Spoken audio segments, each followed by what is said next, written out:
शिवजी की कृपा आप पर हमेशा बरसती रही, माता पार्वती का हमेशा मिलता रहे प्यार। पति पत्नी के पावन रिश्ते का प्रतीक, मुबारक हो आपको यह तीज का त्योहार। राधे राधे दोस्तों।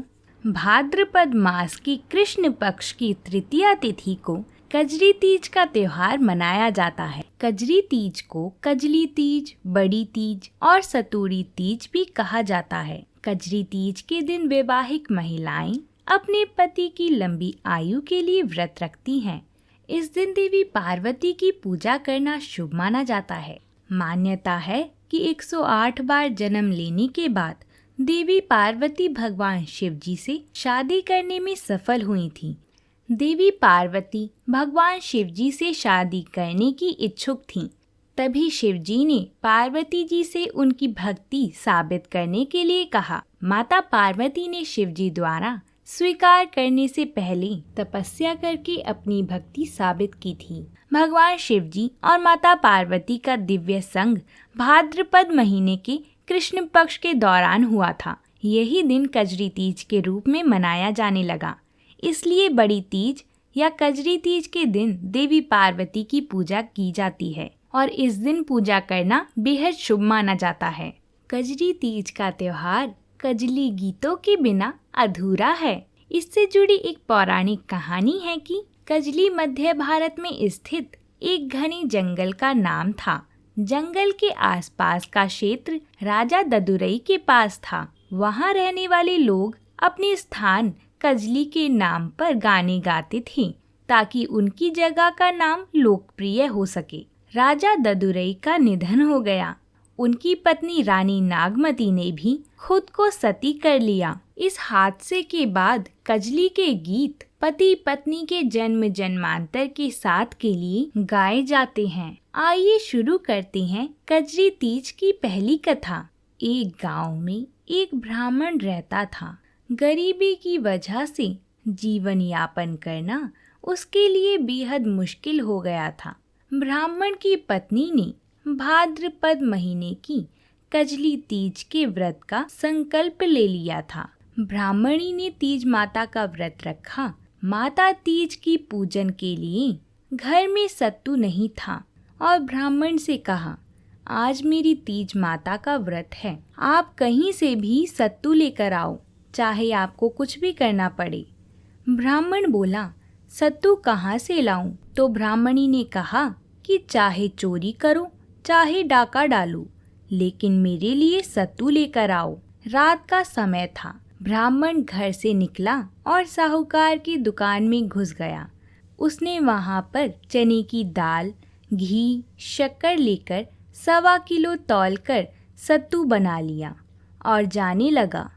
आवाज़ सुनकर दुकान की नौकर जग गई और चोर चोर चिल्लाने लगी। साहूकार आया और ब्राह्मण को पकड़ लिया गया। ब्राह्मण बोला, मैं चोर नहीं हूँ, मैं एक गरीब ब्राह्मण हूँ। मेरी पत्नी का आज तीज माता का व्रत है, इसलिए मैं सिर्फ यहाँ 1.25 किलो का सत्तू बनाकर ले जा रहा था। परंतु साहूकार उसकी बात ना माना और उसने उसकी तलाशी ली।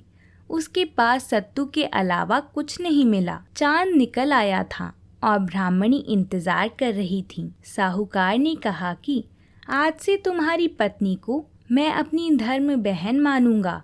उसने ब्राह्मण को सत्तू, गहने, रुपए, मेहंदी, लच्छा और बहुत सारा धन देकर ठाट से विदा किया। सबने मिलकर कजली माता की पूजा की।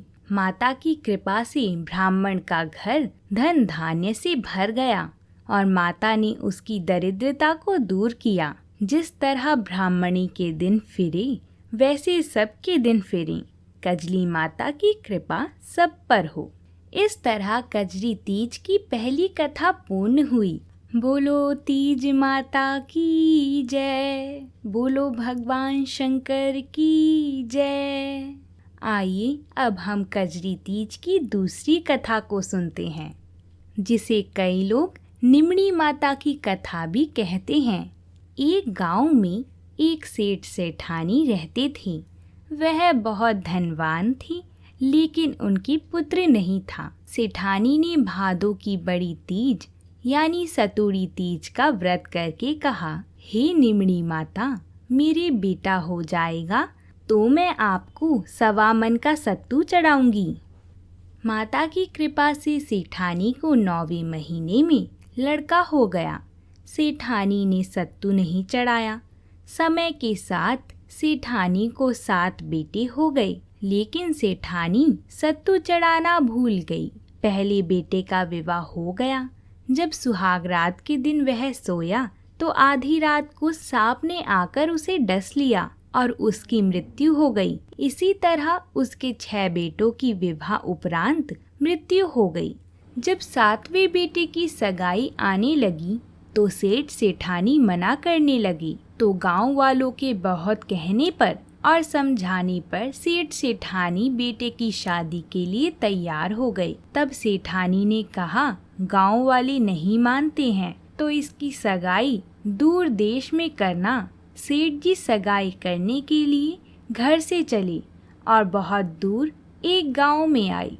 वहां 4-5 लड़कियां खेल रही थीं, जो मिट्टी का घर बनाकर तोड़ रही थी। उनमें से एक लड़की ने कहा, मैं अपना घर नहीं तोड़ूंगी। सेठ जी को वह लड़की समझदार लगी। खेलकर जब लड़की वापस अपने घर जाने लगी तो सेठ जी भी पीछे पीछे उसके घर चले गए। सेठ जी ने लड़की के माता पिता से बात करके अपने लड़के की सगाई और विवाह की बात पक्की कर दी। घर आकर विवाह की तैयारी करके बेटे की बारात लेकर गए और बेटे की शादी संपन्न करवा दी। इस तरह 7वें बेटे की भी शादी हो गई।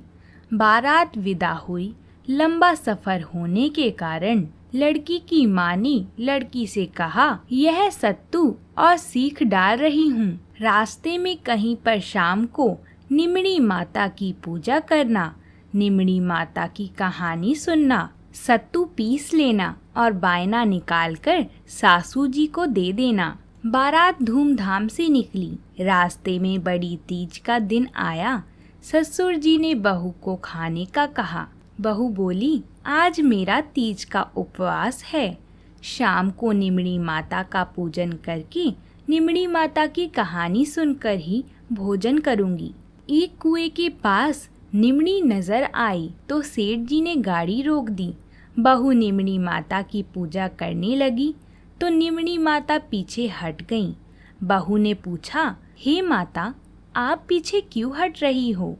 इस पर माता ने कहा, तेरी सास ने कहा था पहला पुत्र होने पर सत्तू चढ़ाऊंगी और 7 बेटे होने के बाद उनकी शादी हो जाने के बाद भी अभी तक सत्तू नहीं चढ़ाया, वो भूल चुकी है। बहू बोली, हमारे परिवार की भूल को क्षमा कीजिए माँ, सत्तू मैं चढ़ाऊंगी। कृपा मेरे सारे जेठ को वापस कर दो और मुझे पूजन करने दो। माता नववधू की भक्ति और श्रद्धा देखकर प्रसन्न हो गईं। बहू ने निमड़ी माता का पूजन किया और चांद को अर्घ दिया, सत्तू पीस लिया और बयाना ससुर जी को दे दिया। सुबह होने पर बारात अपने नगर लौट आई।